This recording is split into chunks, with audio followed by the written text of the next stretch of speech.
وينذر الذين قالوا اتخذ الله ولدا ما لهم به من علم ولا لآبائهم كبرت كلمة تخرج من أفواههم إن يقولون إلا كذبا فلعلك باخع نفسك على آثارهم إن لم يؤمنوا بهذا أسفا إنا جعلنا ما على الأرض زينة لها لنبلوهم أيهم أحسن عملا وإنا لجاعلون ما عليها صعيدا جرزا أم حسبت أن أصحاب الكهف والرقيم كانوا من آياتنا عجبا إذ أوى الفتية إلى الكهف فقالوا ربنا آتنا من لدنك رحمة وهيئ من أمرنا رشدا فضربنا على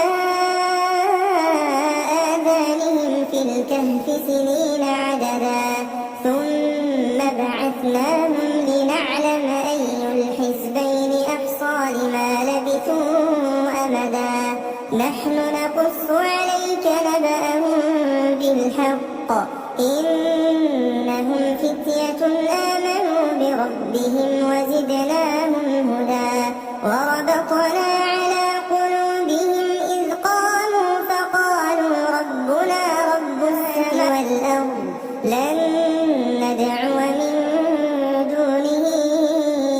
إلها لقد قلنا إذا شططا هؤلاء قومنا اتخذوا من دونه آلهة لولا يأتون عليهم بسلطان بين فمن أظلم ممن افترى على الله كذبا وإذ اعتزلتموهم وما يعبدون إلا الله فأووا إلى الكهف ينشر لكم ربكم من رحمته ويلكم من أمركم مرفقا وترى الشمس إذا طلعت تزاور عن كهفهم ذات اليمين وإذا غربت تقرضهم ذات الشمال وهم في فجوة منه ذلك من آيات الله من يهد الله فهو المهتد ومن يضلل فلن تجد له وليا مرشدا وتحسبهم أيقاظا وهم رقود ونقلبهم ذات اليمين وذات الشمال وكلبهم باسط ذراعيه بالوصيد لو اطلعت عليهم لوليت منهم فرارا ولملئت منهم رعبا وكذلك بعثناهم ليتساءلوا بينهم قال قائل منهم كم لبثتم قالوا لبثنا يوما أو بعض يوم قالوا ربكم أعلم بما لبثتم فابعثوا أحدكم بورقكم هذه إلى المدينة فلينظر أيها أزكى طعاما فليأتكم برزق منه والخف ولا يشعرن بكم أحدا إنهم إن يظهروا عليكم يرجموكم أو يعيدوكم في ملتهم ولن تفلحوا إذا أبدا وكذلك أعثرنا عليهم ليعلموا أن وعد الله حق وأن الساعة لا ريب فيها إذ يتنازعون بينهم أمرهم فقالوا بنوا عليهم بنيانا ربهم أعلم بهم قال الذين غلبوا لنزيدن عليهم مسجدا سيقولون ثلاثة رابعهم كلبهم ويقولون خمسة سادسهم كلبهم رجما بالغيب ويقولون سبعة وثامنهم كلبهم قل ربي أعلم بعدتهم ما يعلمهم إلا قليل فلا تمار فيهم إلا مراء ظاهرا ولا تستفت فيهم منهم أحدا ولا تقولن لشيء إني فاعل ذلك غدا إلا أن يشاء الله واذكر ربك إذا نسيت وقل عسى أن يهديني ربي لأقرب من هذا رشدا ولبثوا في كهفهم 300 سنين وازدادوا 9 قل الله أعلم بما لبثوا له غيب السماوات والأرض أبصر به وأسمع ما لهم من دونه من ولي ولا يشرك في حكمه أحدا واتل ما أوحي إليك من كتاب ربك لا مبدل لكلماته ولن تجد من دونه ملتحدا واصبر نفسك مع الذين يدعون ربهم بالغداة والعشي دون وجهه ولا تعد عيناك عنهم تريد زينة الحياة الدنيا ولا تطع من أغفلنا قلبه عن ذكرنا واتبع هواه وكان أمره فرطا وقل الحق من ربكم فمن شاء فليؤمن ومن شاء فليكفر إنا أعتدنا للظالمين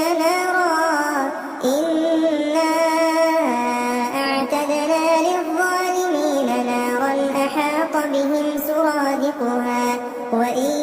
يستغيثوا يغاثوا بماء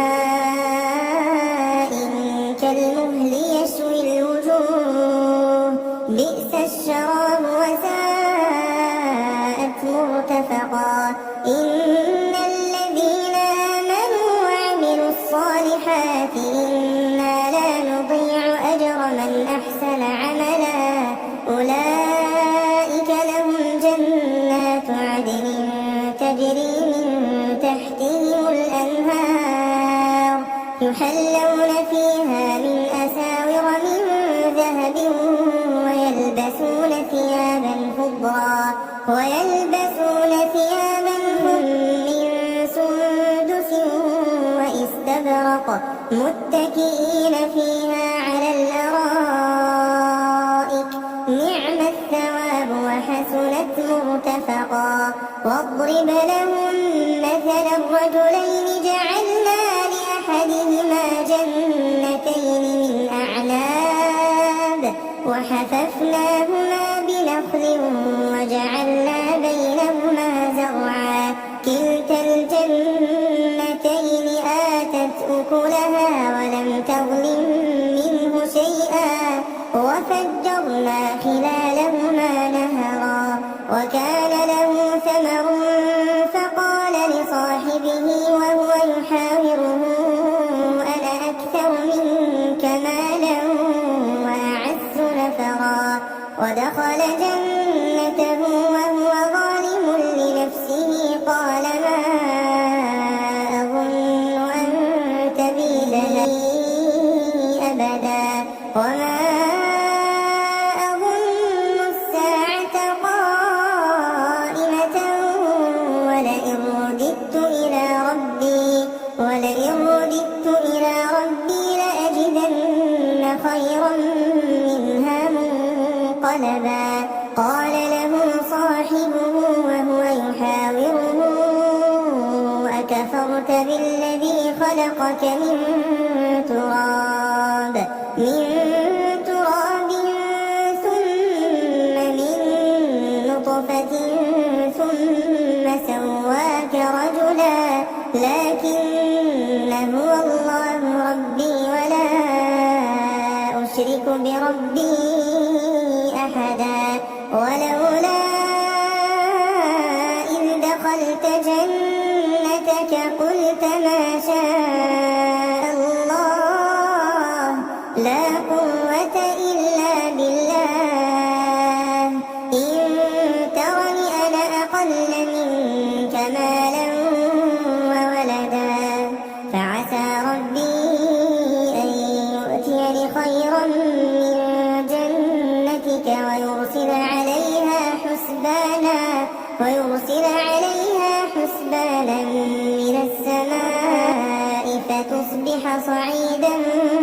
زلقا أو يصبح ماؤها غورا فلن تستطيع له طلبا وأحيط بثمره فأصبح يقلب كفيه على ما أنفق فيها وهي خاوية على عروشها ويقول يا ليتني لم أشرك بربي أحدا ولم تكن له فئة ينصرونه من دون الله وما كان منتصرا هنالك الولاية لله الحق هو خير ثوابا وخير عقبا واضرب لهم مثل الحياة الدنيا كماء أنزلناه من السماء فاختلط به نبات الأرض فأصبح هشيما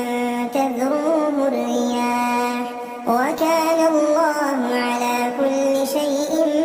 مقتدرا المال والبنون زينة الحياة الدنيا والباقيات الصالحات خير عند ربك ثوابا وخير أملا ويوم نسير الجبال وترى الأرض بارزة وحشرناهم فلم نغادر منهم أحدا وعرضوا على ربك قد جئتمونا كما خلقناكم أول مرة بل زعمتم أن لن نجعل لكم موعدا ووضع الكتاب فترى المجرمين مشفقين مما فيه ويقولون يا ويلتنا ما لهذا الكتاب لا يغادر صغيرة ولا كبيرة إلا أحصاها ووجدوا ما عملوا حاضرا ولا يظلم ربك أحدا وإذ قلنا للملائكة اسجدوا لآدم فسجدوا إلا إبليس كان من الجن ففسق عن أمر ربه أفتتخذونه وذريته أولياء من دوني وهم لكم عدو بئس للظالمين بدلا ما أشهدتهم خلق السماوات والأرض ولا خلق أنفسهم وما كنت متخذ المضلين عضدا ويوم يقول نادوا شركائي الذين نزوا ومن أظلم ممن ذكر بآيات ربه فأعرض عنها ونسي ما قدمت يداه إنا جعلنا على قلوبهم أكنة أن يفقهوه وفي آذانهم وقرا وإن تدعوهم إلى الهدى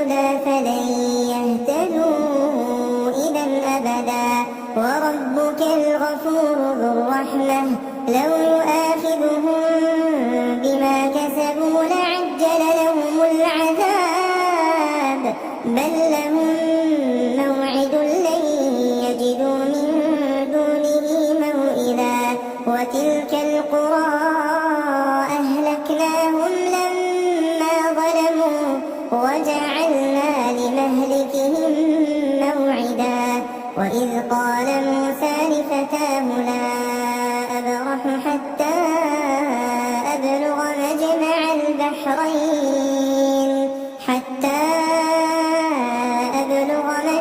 البحرين أو أمضي حقبا فلما بلغا مجمع بينهما نسيا حوتهما فسبيله في البحر سربا فلما جاوزا قال لفتاه آتنا غداءنا لقد لقينا من سفرنا هذا نصبا قال أرأيت إذ أوينا إلى الصخرة فإني نسيت الحوت وما أنسانيه إلا الشيطان أن أذكره واتخذ سبيله في البحر عجبا قال ذلك ما كنا نبغ فارتدا على آثارهما قصصا فوجدا عبدا من عبادنا آتيناه رحمة من عندنا وعلمناه من لدنا علما قال له موسى هل أتبعك على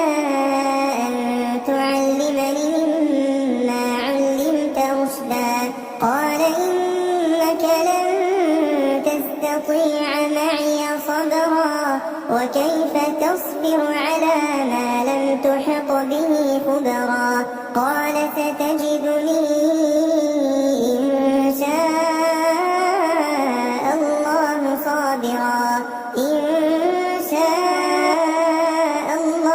صابرا ولا أعصي لك أمرا قال فإن اتبعتني فلا تسألني عن شيء حتى أحدث لك منه ذكرا فانطلقا حتى إذا ركبا في السفينة خرقها قال أخرقتها لتغرق أهلها لقد جئت شيئا إمرا قال ألم أقل إنك لن تستطيع معي صبرا قال لا تؤاخذني بما نسيت ولا ترهقني من أمري عسرا فانطلقا حتى إذا لقيا غلاما فقتله قال أقتلت نفسا زكية بغير نفس لقد جئت شيئا نكرا قال ألم أقل لك إنك لن تستطيع معي صبرا قال إن سألتك عن شيء بعدها فلا تصاحبني قد من لدني عذرا فانطلقا حتى إذا أتيا أهل قرية استطعما أهلها فأبوا أن يضيفوهما فوجدا فيها جدارا يريد أن ينقض فأقامه قال لو شئت لاتخذت عليه أجرا قال هذا فراق بيني وبينك سأنبئك بتأويل ما لم تستطع عليه صبرا أما السفينة فكانت حين يعملون في البحر فأردت أن أعيبها وكان وراءهم ملك يأخذ كل سفينة غصبا وأما الغلام فكان أبواه مؤمنين فخشينا أن يرهقهما طغيانا وكفرا فأردنا أن يبدلهما ربهما خيرا منه زكاة وأقرب رحما وأما الجدار فكان لغلامين يتيمين في المدينة وكان تحته كنز وكان أبوهما صالحا فأراد ربك أن يبلغا